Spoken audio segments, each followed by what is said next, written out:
Welcome back, guys, to my channel. I am General Oinks 918, and this is my Destiny 2 review. My Destiny 2 review, my thoughts and opinion on the game, gameplay, and basically what I think it's going to be like. So hopefully you guys enjoy it, and as I say, everything that I say in this video is my personal opinions. Whatever you guys may feel different, you guys may feel like I'm just making it all up and not really saying anything positive, or you think I'm doing a good job. But please, either way, let me know down in the comments below. Let me know your likes, and we'll see how we go. So without further ado, let's get this video started. So guys, let's get right into it. So the story. I'm glad there seems to be a story in this one. Now I'll explain what I mean. So in the first one, not talking about DLC, not talking about expansion, you know, the Taken King, nothing. The main game, the story was lacking. Like, everyone I've spoken to can just be like, yeah, there's no story. The story was terrible. What the hell? But this one looks intriguing. I'm intrigued by this story. So basically, the Red Legion, which is a faction of Cabal, are attacking the Traveller and are trying to destroy your connection to light. Now, as many of you know, the light powers you up, but that's massive. You should know that by now. So this already to me feels amazing. This feels great because it makes it feel like there's an actual main bad guy, where in the first one it didn't feel like it so much. It just felt like you had different guys you fight. With this one, it just feels like there's a main bad guy and one guy you're gonna take on, maybe in a raid. You know, well, more than likely, probably in a raid. But that's so refreshing and so good. It just made it. I'm breathless. I'm breathtaking. Like, I can't wait to get engrossed in the story. That's the main reason I play games like this, is for the story. And if there's a great story, I will play this for hours. The next thing I want to talk about, guys, is visuals. The visuals look amazing in this game. They look awesome. Just so breathtaking. And Destiny 1 was the same, and I cannot wait to see this again. So that, you know, so let's keep this going. The next thing I'm going to talk about, guys, is the weapons. And the reason why I'm saying that is the weapons don't. Hang on, I'm not mentioning that. So carrying on with that, guys. I'm going to go into the interface. As you can see here, the interface looks different to Destiny 1, and that's a really good thing. It looks a lot crisper. It looks like they tidied it up a bit, and it doesn't affect too much of the screen. So as you can see, the radar's in top left out of the way, down the bottoms, it just seems to be a lot crisper to me anyway. That's my opinion on it, which is amazing. To me, that looks brilliant. As I said, the weapons don't seem to be. So in the first one, they were primary, secondary, heavy. You know, specifically. And you can only, so in your secondaries you can get snipers, shotguns. In primaries you can get assault rifles and all that. But in this one, so far, what I've seen from the weapon selection, it's more done on the base of ammo and stuff. So seeing a shotgun in a heavy weapons section feels weird. Like, this game, Destiny 1's been out for 2-3 years, and you're used to seeing certain weapons in certain areas. So seeing a shotgun where you think heavy weapons should be, it throws me off. It's a bit like, okay, cool. It's nothing massive, but it's a bit like, oh, okay, this is a bit weird. So that's a bus, and hopefully when the game comes out, there'll be more weapons that have changed and more weapons that you can be used that are amazing. Hopefully so. So let's go on to the subclasses next. So as you can tell, that's the main focus of the game that everyone's loving, is that there are new subclasses. Now, I will go more into detail of them when I go into more detail about the Guardians. But the subclasses themselves, so in the first one, there was about 30 things you could pick, and it was like finding the right pattern you want, and it seemed really complicated. Well, now they've got rid of that. You can't see on screen, I've not done any of my own gameplay so far. This is just a quick review video. But there are less options you can choose, which is good. It makes it seem a lot easier. It's easy to work around and understand, and just makes it seem a lot crisper and fluid. And you focus more on the gameplay, not focusing on what the best setup is. you focus on teamwork. There's nothing worse when one of your teammates is trying to sort out their subclass and the game starts. It's horrible. I hate that. But also with each class, they have their own class abilities. Different things that can help the team or not help the team, which can help the team or help themselves, which is awesome, which I love. And I'm hoping they can be massively used and you can make some good teamwork chemistry between the two of them. And hopefully it all goes well. Right, so let's move on to the Guardians and let's have a look at them individually. So the first class I'm going to talk about, guys, is Titans. In Destiny 1, I played a lot of Titans, so this is the one I'm talking about. There was nothing better than when I saw Brawler pop up, going in and meleeing the hell out of someone as a Titan. It annoyed a lot of my teammates who probably now won't play Destiny 2 with me. But hey, who cares, right? So, his new subclass is a thing called Sentinel. Now, what Sentinel is, it's a Void Shield. Yes, you get to pretend you are Captain America playing Destiny. I mean, what more could any Marvel fan want? I mean, if you're a DC fan, I'm sorry, but what more could you want? What this shield does, it has a defense ability so it can deflect bullets. You can normal attack it, but you can also throw it. This is a Void Shield, so it will do void damage. To me, that is refreshing to have something new.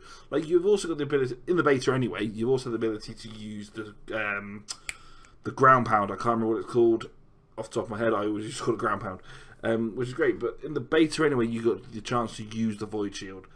And as I said, with the class ability as well, it makes the Titan feel able to take more of a beating, be more of a defensive character, which is great. Now with Destiny 1, I didn't feel like there was much difference between the classes. Now playing all three of these classes now, I feel like you have your different roles, which are great. The class ability is basically puts up a barrier. So when your team are behind the barrier, you are obviously shielded very well, but it also will reload the team's guns if they're covered. So far there are two modes, and the one mode I'm using, which is cover mode, which is a shorter shield, it seems like the whole team will get their reload. The whole team's guns will be reloaded if they crouch, behind the shield, which is good. Now, I'm not trying it on the larger shield, which is like a big, huge wall. It could be the same, but the fact that is the Titan's class ability is perfect. That he plays the defensive role that helps the team out. Great. What is needed? The exotic that we got to try, and I don't know if we could have tried all of them. I just did a quick gameplay of the Titan and found the one that's on screen, like the minigun. It feels like, to me, it does low damage, but you can use it for more as a suppression weapon, so holding people back. It still does damage, but not as much, and takes a lot more bullets. So it feels like more like you're holding people back while your teammates go in. So to me, that is brilliant. The fact that they've made the Titan the defensive class, the one who can take a beating, the tank, is a big thumbs up. Massive thumbs up from me. So good job. Right, so let's move on to the next one. Right, guys, so the next thing I'm going to talk about is the Hunter. The sneaky class. The class that you can get places and, does a lot of, strikes up close. His new subclass is called the Arc Lance, which is basically an electrical spear. And this thing is amazing. He flips around. He basically looks like some sort of Jedi on heat. Like, if you just add Star Wars and some drugs, and that's what you've got. It seems to do quite high damage, what I've played so far of it, which is great. And it's, refreshing touch to the game. It's really useful. And I'm not seeing any throw ability yet, or I've not worked it out. So, but, again, big thumb up, Bungie there. His class ability is the ability to dodge. Now, he does a pirouette, shall I say, like a ballet move dodge. But when he does it, his gun reloads as well. There seems to be a lot of reload in his guns, which is great. And he can dodge massively out of the way, and it has come in handy when I've been playing anyway. So, big thumbs up there. And as I say, this class just feels... To me, he feels a lot lighter, the Hunter does. The Hunter feels lighter and faster, able to get into places quicker, or, get out of places quicker when he needs to, dodge quickly, which is great. And that's what I think the Hunter should be. Someone who can get in there, get out, get in, get out, does the damage, can run away. Brilliant. Now, the exotic they had for the hunter was a hand cannon, a solar hand cannon called the Dawn something. I don't know. I can't remember off the top of my head. And it does, as in any hand cannon, it does some high damage, some hugely high damage. I mean, I was able to pop off one shots on like legions, and Centurions took 2. You know, it was 2 or 3. It was great, and it's a great addition to the Hunter's arsenal. Basically, that's what I'm saying, and thumbs up to Bungie for that. Hopefully, it will be an exclusive just for the Hunter. Not sure, but we'll see how that goes. The Hunter on the beta still had the golden gun, which I think was the most used anyway, which is good. It's nice to have some of the old ones, the old subclasses with new subclasses, which is a massive bonus. Right, so let's move on to the third and final one, the Warlock.